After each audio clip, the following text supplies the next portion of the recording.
Praise the Lord! Tayo po'y magkumustahan sa bawat isa. Hallelujah! At hindihan natin yung bawat isa. Amen. Smile. Smile.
Hallelujah, Lord God. Nais namin ikay maranasan, Panginoon, at iyong pagkilos sa bawat isa sa amin, O Lord God.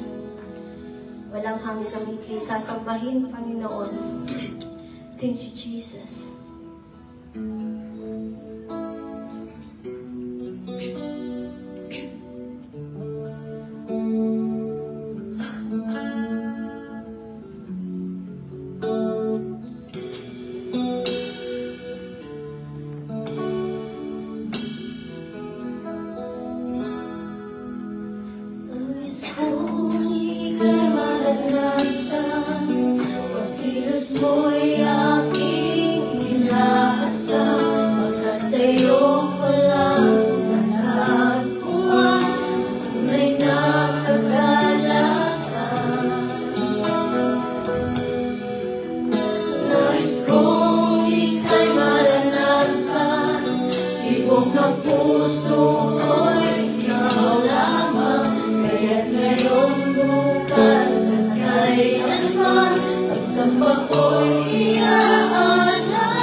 lamang.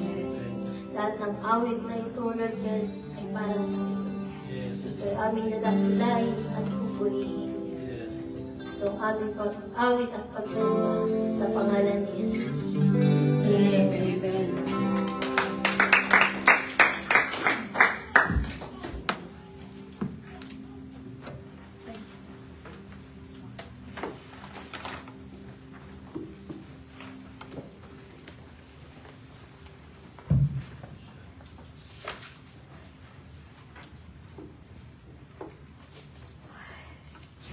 Let's open our Bible in Ephesians 2, verse 4 to 10.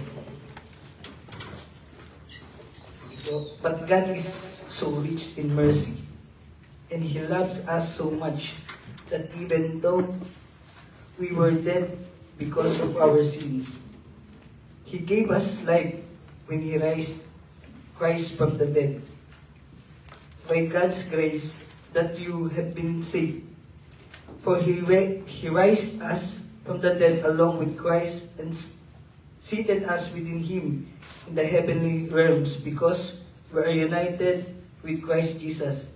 So God can point to us in all future age as example of the incredible. Every opportunity in these evil days, wealth of His grace and kindness towards us, shown in all He has done for us, who are united with Christ Jesus.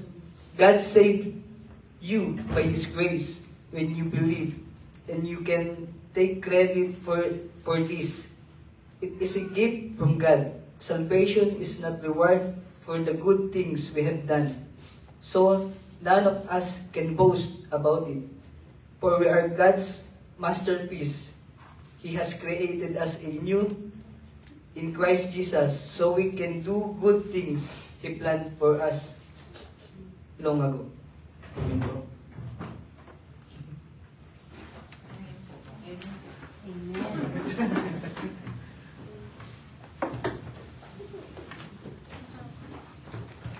Okay po, makakaupo ng bawat isa. Sa pumalakas na palakpak sa ating Diyos. Mabuti po ba ang Diyos? Amen. Amen. Praise God, no? Mabuti at dakila ang Diyos. So, sa hapong ito, alam niyo po, parang ang bilis ng panahon. Ngayon, taglamig na. No? Ang lakas si Pastor magsabi na taglamig, tapos ganito ang suot niya, no?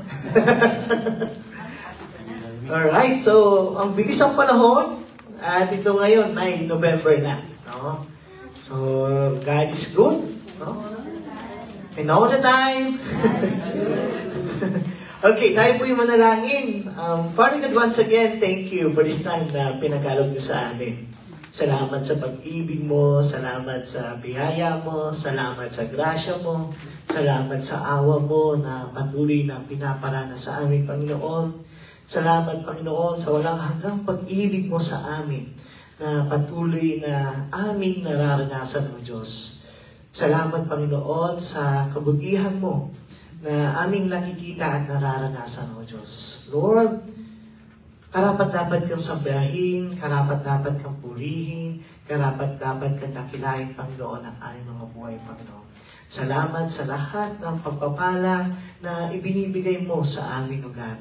Lord, ito man ay hiniling namin o hindi, nandun yung patuloy na ibinibigay mo ang aming mga dalangin, O Diyos.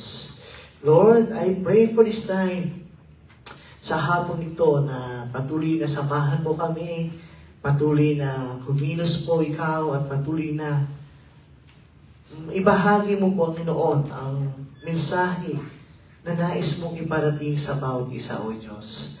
Lord, aking dalangin na itanim niyo po sa aming mga puso ang salita na nais mong iparating sa amin at patuloy na maunawaan namin to upang patuloy na sa aming buhay ay patuloy na makita, O Diyos.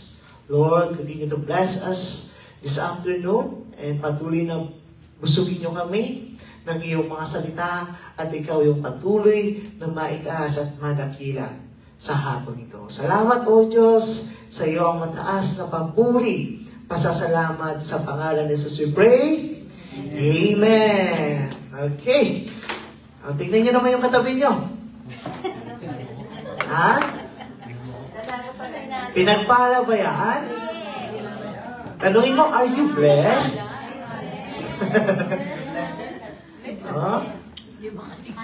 Blessed, no? Kasi kasama natin ang Diyos, no? And alam niyo po, sa buwan, anong buwan na ngayon? First Sunday of November. Diba? And ano ang unang pumapasok sa inyo pag pumasok ang buwan ng Nobyembre? Ha? Thanksgiving, no? Kung titignan natin, no? Pag pumasok yung November, ang unang bagay na, lalo na sa atin dito, no? Sinasabi natin ito yung month na isa-celebrate natin yung Thanksgiving, no? A month of Thanksgiving, no?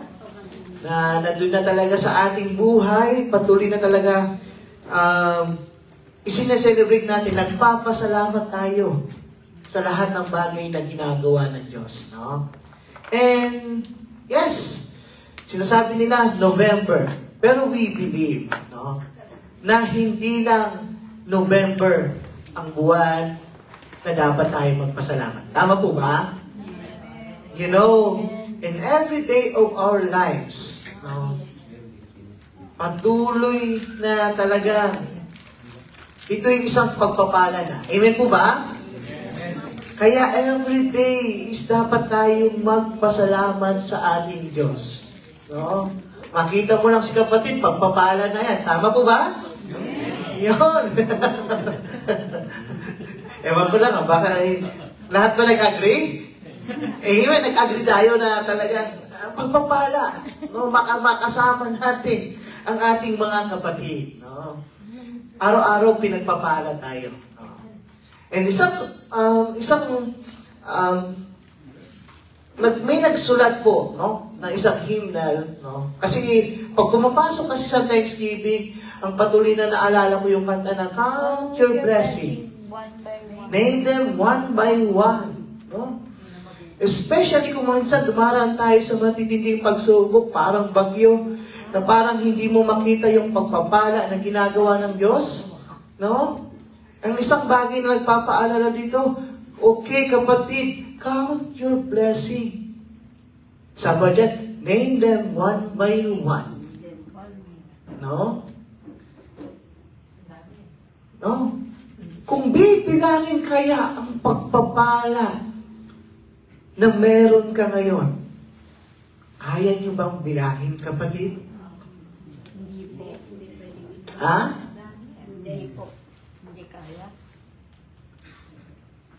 Makikita natin, no, na kung gaano tayo kapalad dahil sa blessings na natatanggap natin sa ating Panginoon. Tama po ba? Hindi natin basta-basta mabibilang, no, ang pagpapala na pinagkakaloob ng Diyos. Minsan kasi, pag dumarating tayo sa mga pagsubok, mas nabibigyan, na-highlight natin yung pagsubok kaysa sa pagpapalang pinagkaloob sa atin. Tama po ba? Kaya minsan, ang tingin na lang natin, yung mga pagsubok. Pero hindi na natin nakikita na tayo ay pinagpala ng Diyos ng sobra-sobra. And you know, this time, no? Napakalaga sa ating buhay na bilangin natin yung mga pagpapalang ipinagkakalob sa atin. No? This month kasi, yan ang ating pag-uusapan. No? Count your blessings. No? At alam mo, isa sa atin na to, sa linggo pong ito, ang pag-uusapan natin, isa sa pinakadakilang pagpapala ng Diyos sa atin, ay ito yung blessings of salvation. Pagpapala na kaligtasan na natanggap natin sa ating Panginoon. No? Alam mo, kung makikita natin, isa ito sa pinakamalaki na pagpapala ng Diyos na ibinigay sa atin. Opo.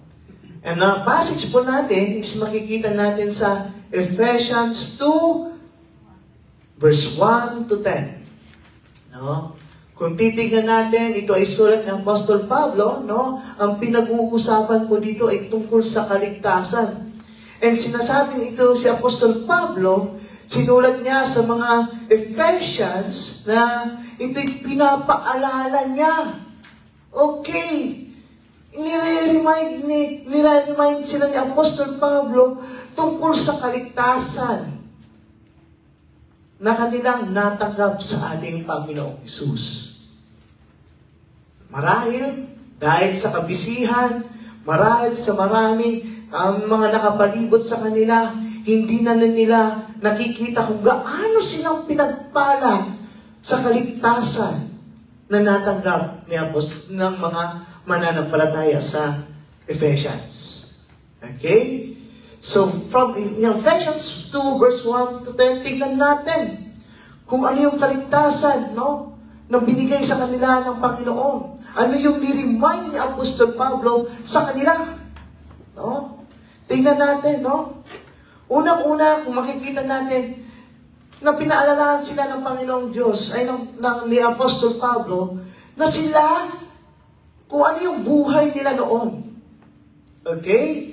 Kung titignan natin sa Ephesians 2, verse 1 to 3, sabi ni Apostol Pablo sa mga taga-Efeso, as for you, alam niyo ba noong kayo ay wala pa sa Panginoon, kayo ay mga patay. Saktong-sakto ha, parang November 1 ha. Usapang patay pastor ngayon ha. Okay, nakikita natin, sinabi ng Apostol Pablo sa kanila, o kayo, hindi nyo ba naaalala na kung anong buhay nyo noon? Kayo ay mga patay. No? Patay. Anong klaseng patay yan, no? Bakit kayo namatay? Sabi makikita natin, sinabi ng Apostol Pablo, kayo ay patay kasi sa mga bagay na pagsuway nyo sa Panginoon at dahil sa kasalanan nyo. No?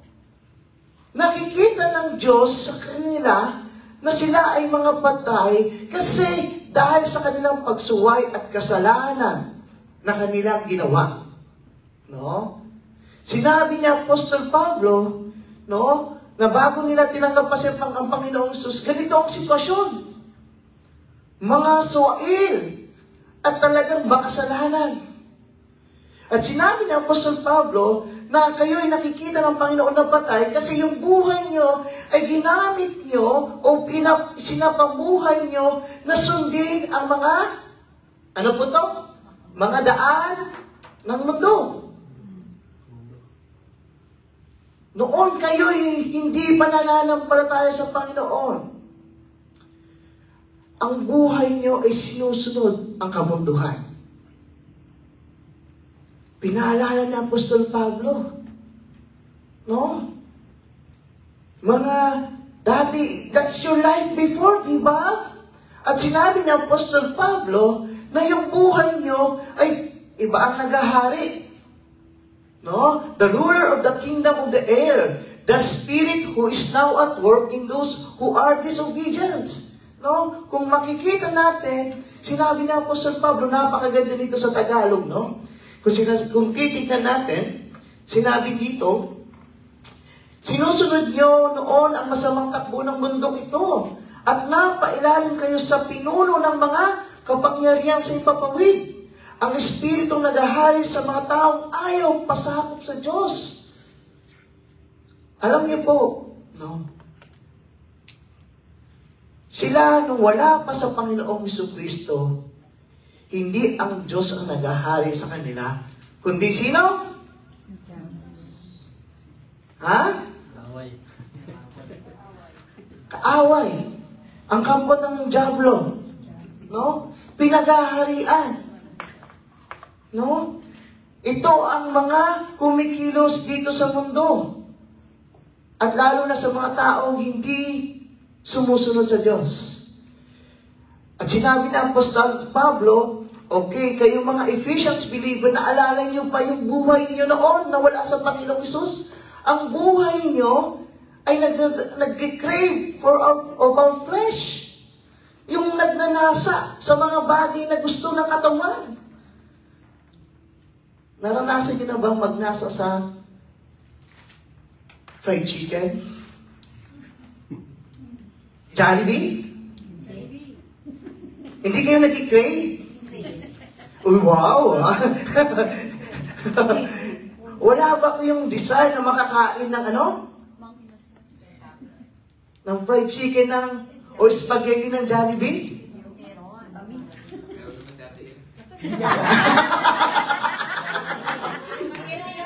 Wow! Walang fried chicken yun. Pinanalo mo, ha? You know, sinabi ni Apostle Pablo na yung mga believer ay yung mga mananampalataya sa Ephesians. Noong wala pa sila sa Panginoon, ang cravings nila ay sundin kung ano ang pita ng laman. No? And you know, sinabi dito, ang lagi na lang nasusunod yung sariling kagustuhan, yung sariling kaisipan. No po? Yun ang mga pinaalala ni Apostol Pablo nung sa panahon na wala sila sa Panginoong Kristo. Nung sa panahon na hindi sila nananampalataya sa Panginoong Sus. Yun ang buhay nila. At you know, sa paningin ng Diyos, sila ay mga patay. Okay? And ganun din ang sinasabi sa atin din, no? Makikita nyo, noong wala tayo sa Panginoong Kristo, nung hindi tayo nananampalataya sa Panginoong Sus, nung hindi pa natin tinatanggap si Jesus Christ, ganito ba ang buhay natin? O ilan ng pastor? Wow! Galing, ha? Ilan lang. You know, ganito tayo noon. Tama po ba? Amen. Amen. And you know, alam mo po, no? Noong ganito ang buhay natin, alam mo ang tingin ng Diyos sa atin? Tayo ay mga patay. Hindi physical, kundi spiritual. No? Paul reminded the Ephesians believer of their previous spiritual state that God has considered them dead because of their transgressions in sin. Dahil sa mga bagay, sa kasalanan na nakamtan natin o sa kasalanan na ginawa natin, tinuring tayo na patay. No? Saktong-sakto. Ang usapan natin, November 1. No? Ini-imagine ko, habang nagtitingin ang Panginoong Kristo, no? Habang tinitingnan niya yung mga hindi pa nananampalataya sa Panginoong Kristo, nakikita ni God, itong taong ito ay patay na spiritually. No? Nung wala pa tayo sa Panginoong Kristo, marahil ang paningin ng Diyos ay ganito si Pastor Emerson. Ganon ang buhay. And you know you're dead. Isang bagay na pinapakita para hindi niya na isang mangkok na para bang basag na basag. No? Yung kamatayan, yung taong isang patay, parang isang mong wasak na wasak ang buhay niya. No? And you know, kung ganito ang buhay natin, alam niyo po, kapag tayo spiritually dead, no? Hiwalay sa Diyos. Nung hindi natin tinanggap ang Panginoong si Kristo noon, alam niyo kung saan tayo pupunta? Ha? Sa sementeryo? You know that, no? Napakaano natin to, alam natin to. If you are spiritual dead, automatic, you will go to hell. No? Alam mo, saktong-sakto, nilagay ka sa kabaong. Diretso. Ang cremate lang, pero hindi ka hindi ka natutunaw ba or nasusunog ng totally, no? No? Pag spiritually dead ka, diretso. Cremate, pero eternally cremate ka. No? Doon sa impyerno, ay walang katapusan ang apoy. At hindi ka namamatay. Gaya ko, palagi ko sinasabi, no? Na-try nyo na po kung mapasok. Masakit, Ha? Masakit. O, basic pa lang yan, ha? Sabihin mo sa katabi mo, basic pa lang yan. May trial pa.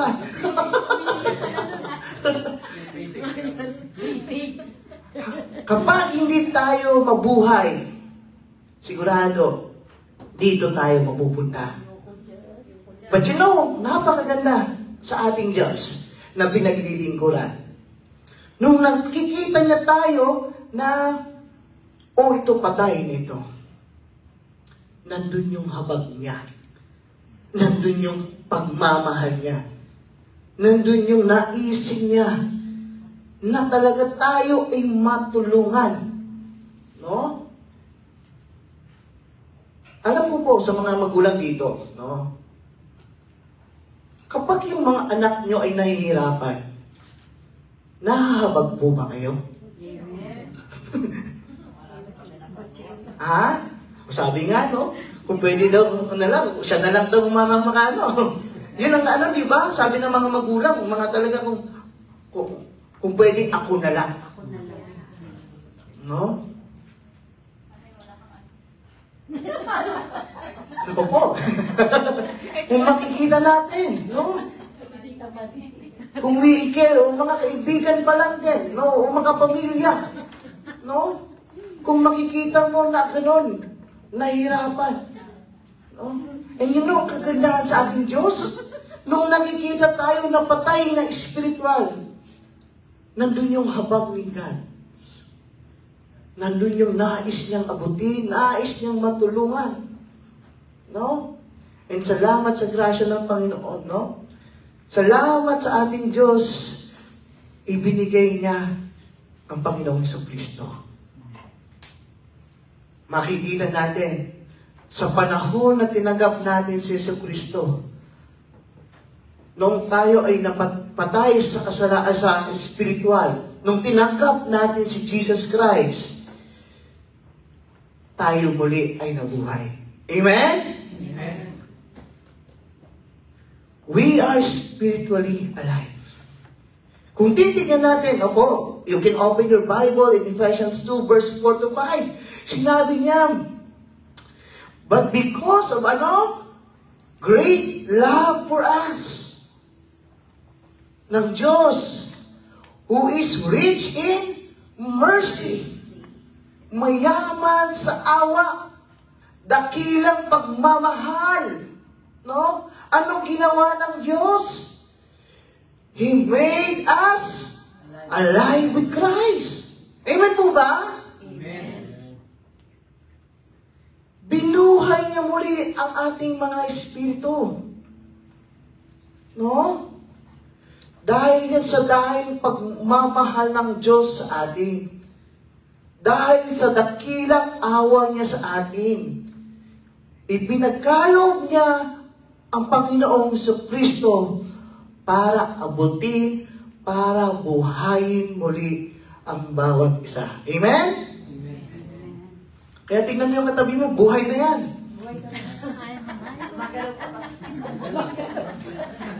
Sa panahon na tinanggap mo ang Panginoong Jesucristo, buhay tayo. Amen? Amen. Kung sino hindi pa nagtanggap sa Panginoon, mag-isip ka na, ha? Isip-isip na. Because of Jesus Christ, He made us alive. Even we were dead in transgression, it is by grace you have been saved.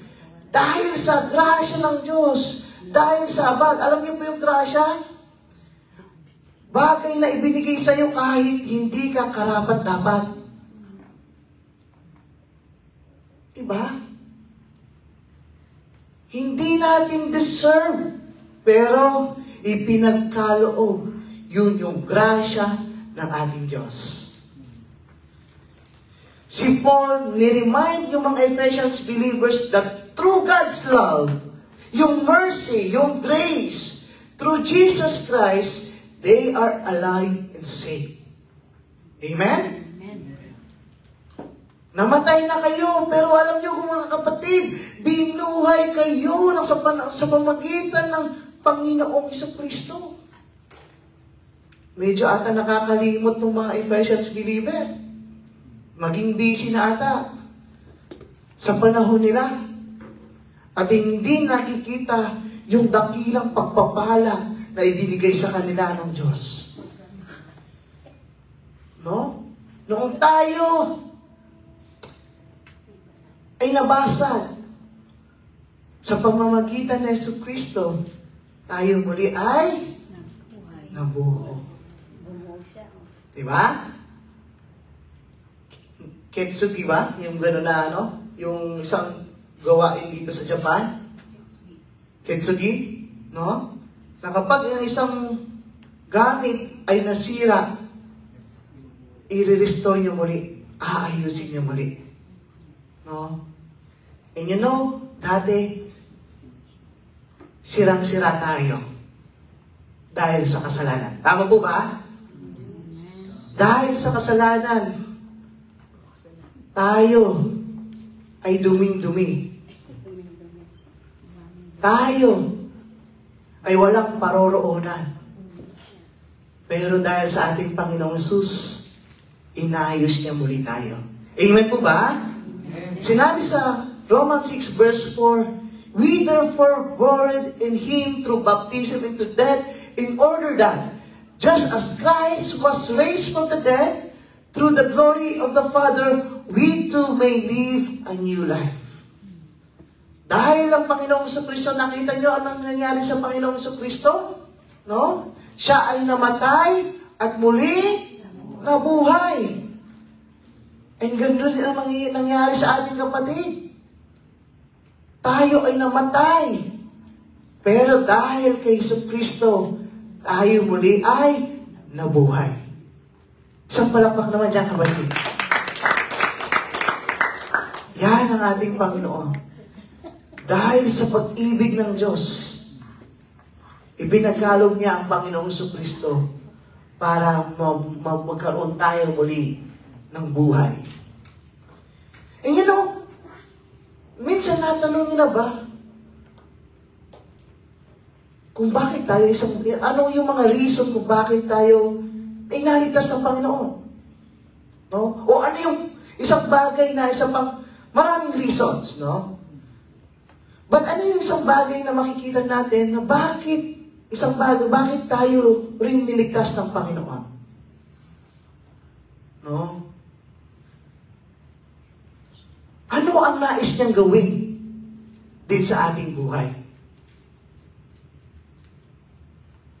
Kung titignan natin, no po, sa Ephesians 2:6-7, tutuloy lang natin, no po? Ano yung bagay na, base po dito sa passage ito, ano yung bagay na pwedeng makita natin na naisip parating ni Apostol Pablo? No? Kung titignan natin, we are spiritually alive. Tayo muling binuhay ng Panginoon kasi may isang purpose na nais magawa sa atin ng Diyos para ma-reveal kung sino ang Diyos natin pinaglilingkuran. Amen po ba? Amen. Niligtas tayo para makita sa buhay mo kung sino talaga ang Diyos sa buhay mo. Kung sino talaga ang Diyos ng buhay ng bawat isa. Kung titingnan natin, po, in Ephesians 2 verse 6-7, and God raised us up with Christ and seated us with Him in the heavenly realms in Christ Jesus. Binuhay ang mga nanampalataya sa Panginoong Jesucristo. Sabi dyan, in order para in the coming ages, ano po niya? Pakibasa, He might show the incomparable riches of His grace expressed in His kindness to us in Christ Jesus. No? Tayo po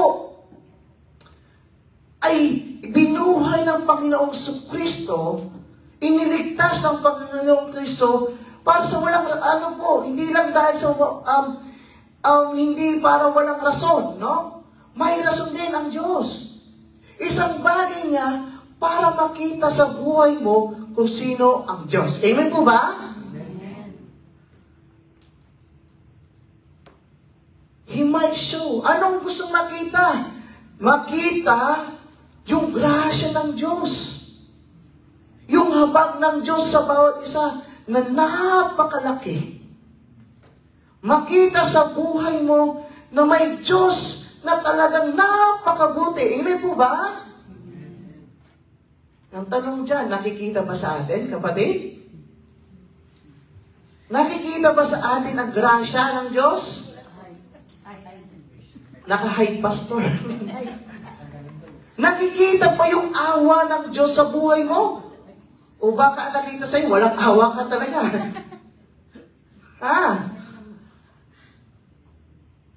Ninanais ng Diyos na makita kung sino siya sa buhay mo. Amen?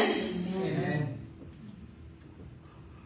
Kung tatanungin ulit yung kapatid mo o mga kasamahan nyo sa kaya siya, sino ang makikita sa buhay mo?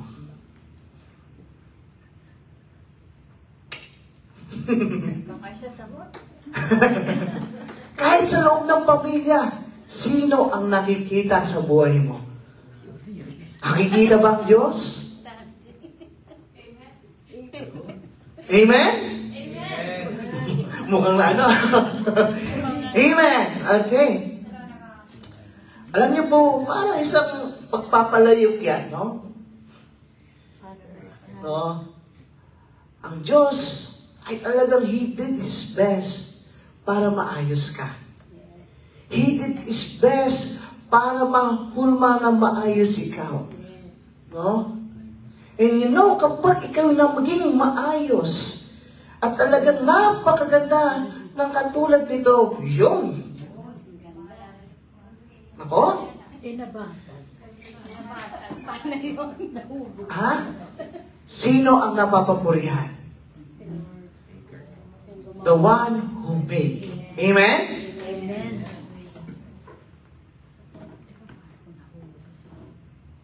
Ginawa ni Lord yung best niya para ayusin tayo. Kasi nais niya na makita siya sa buhay mo. Amen? Grabe si Lord, no? Kaya talagang, tingnan yung katabi niyo, maayos na maayos yan. May kulay pa siya. Ha? May kulay pa siya. Grabe, ha? Nagre-reflect siya ganda, di ba? You know, alam niyo po, sa lahat ng mga nilikha ng Diyos, no? Sa mga bagay na yun, nagre-replika yan kung gaano, kung sino ang ating Diyos. Sabi nga po sa Psalms 119 verse 1 and 2, sabi niya po, ipinapakita ng kalangitan. Sino ang naglikha ng kalangitan? Ang Diyos. Through that kalangitan na yan, nakikita ang kadakilaan ng Diyos. Amen po ba? And sinasabi diyan, ang gawang ng kanyang kamay. Araw at gabi, ang kalangitan ay parang nagsasabi tungkol sa kanyang kapangyarihan. Oh. Sa mga nilikha ng Diyos, nagpapakita kung sino ang Diyos. Nung tayo ba ay inayos na ng Diyos, nakikita ba ang Diyos sa atin?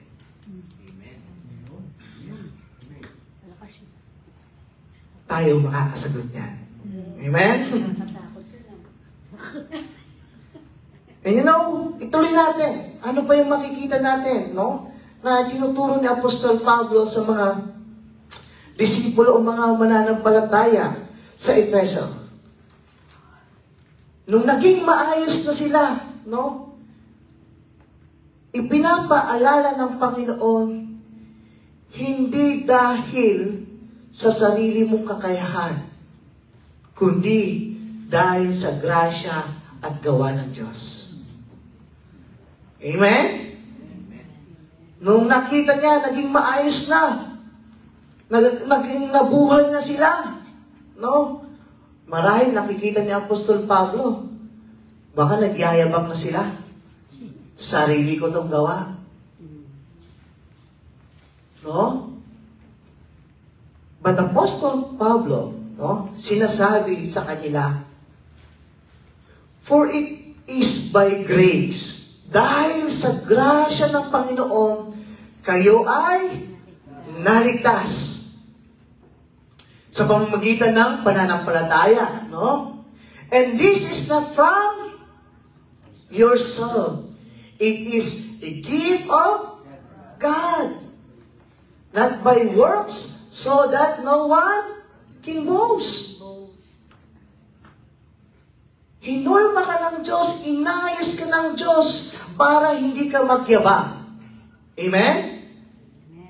Inayos ka ng Diyos, hindi dahil sa sarili mong kakayahan. Alam mo kung ano? Dahil sa kanyang biyaya. Naging maayos tayo, naging buhay muli tayo, hindi dahil sa ginawa natin, kundi dahil sa grasya ng Panginoon. Amen po ba? Yung pagbubuo, yung pag-aayos sa atin, ang Diyos ang gumawa. Nandun lang na tayo ay nakika-operate sa ating Panginoon. No? It's all by grace. Alam niyo po, tayo ngayon, lahat tayo ay nabubuhay sa grasya ng Diyos. Amen? Kung ano man ang sitwasyon natin ngayon sa buhay, alam niyo po, hindi natin makakamtan yan, hindi natin mararating yan kung wala ang grasya at tulong ng Diyos. Tama po ba? Maybe sa bukas, pinagpala. Maybe sa bukas, narating na yung pangarap nila. Pero you know, at the back of that, hindi yan sa sarili mo lang sikap, kundi dahil sa biyaya at grasya ng Panginoon. Amen po ba? Amen. It is all by God's grace. Kaya kung nasa taas tayo, huwag tayong magyayabang. Kapag tayo ay dinala ng Diyos sa kataas-taasan, o hindi pa naman, dito lang muna. Kung tayo ay pinag-success ng Panginoon, no? Ito ay dapat hindi ipagyabang, kundi dapat ikapupuri ng ating Diyos. Amen po ba? Because without Him, hindi natin yung mararating. We live in God's grace. Sabi niya, He saved us not because of righteous things we had done, but because of His mercy. He saved us through the washing of the birth and renewal by the Holy Spirit. Makikita pa rin natin ang Diyos ang patuloy na kumikilos. At isang bagay pa rin makikita natin dyan, kapatid. Ako? Na isang tinuturo ni Apostol Pablo sa mga mananampalataya sa Efeso.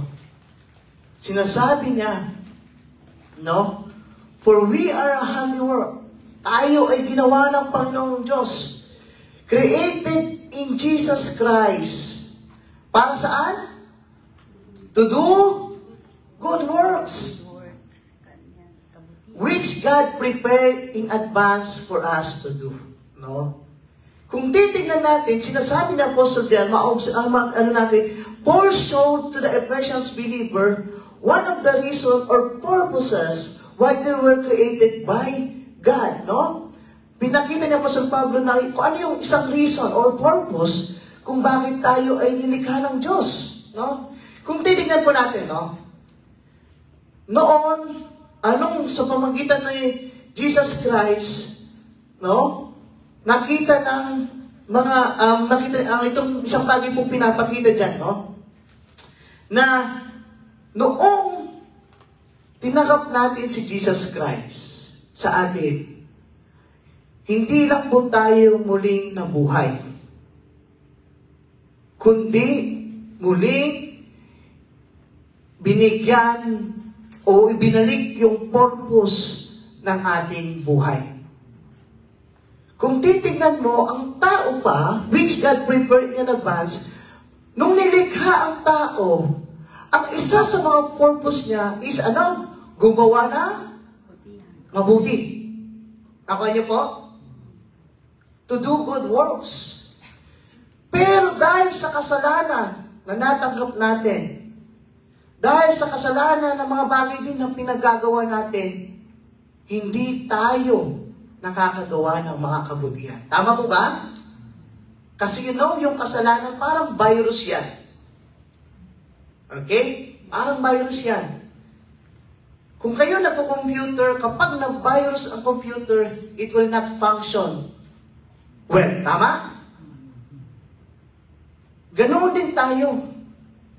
Tayo sana ay talaga ang isang purpose natin din. Isa sa mga purpose, ang purpose natin ay gumawa ng mabuti. Pero dahil sa kasalanan naman natin kina Adan at Eva, at sa kasalanan na patuloy na ginagawa natin, hindi talaga tayo namumuhay sa purpose natin.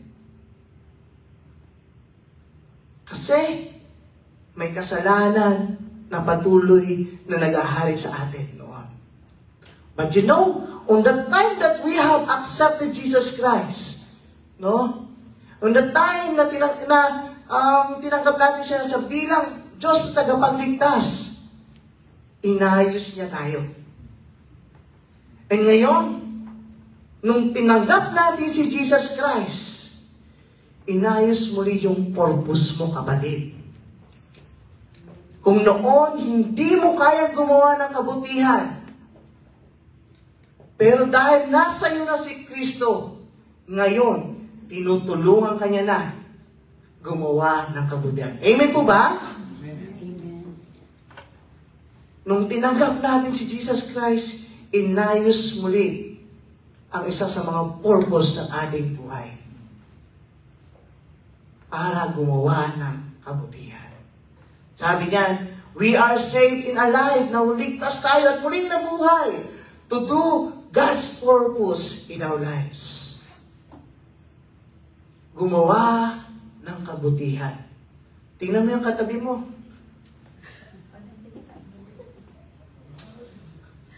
Madami ang ginagawang kabutihan. Amen? Dahil nasa kanya na ang Panginoon.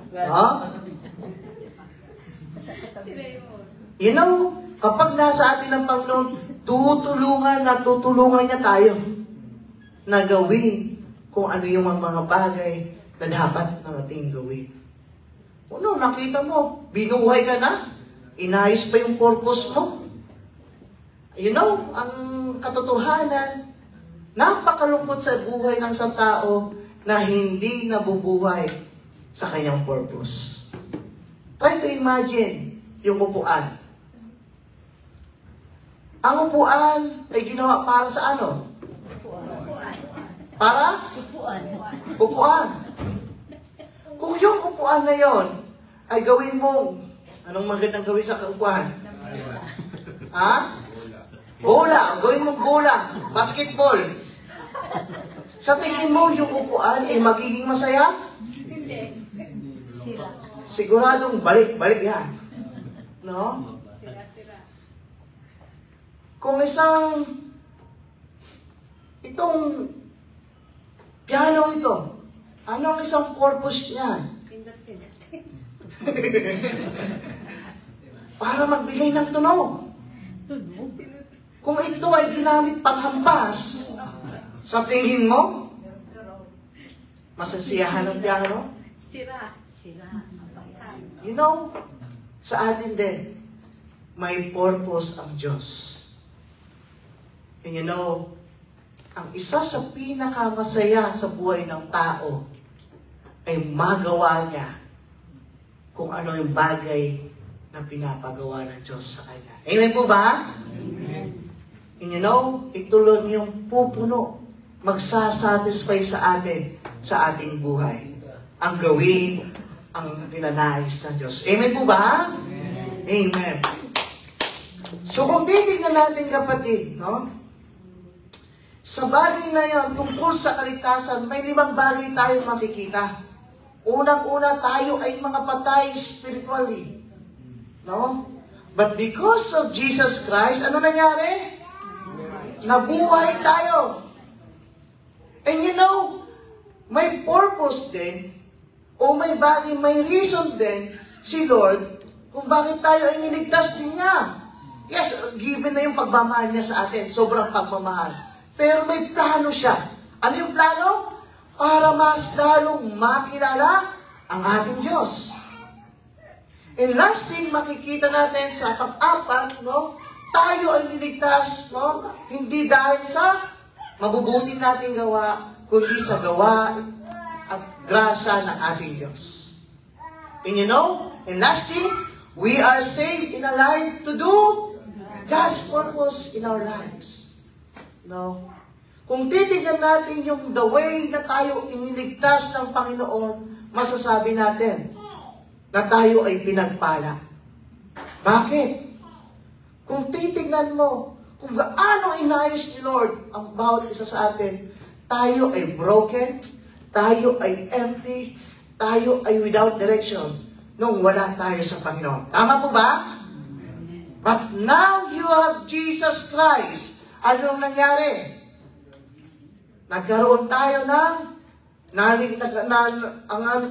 tayo ay gumaling. Kung noon parang wala tayong value, nagkaroon na tayo ng value. Napakahalaga mo sa ating Diyos, kapatid. Kung ang iba, hindi ka pinaghahalagahan. Yun ang the best. Pero si God, Love na love. kinahalagaan. Amen po ba?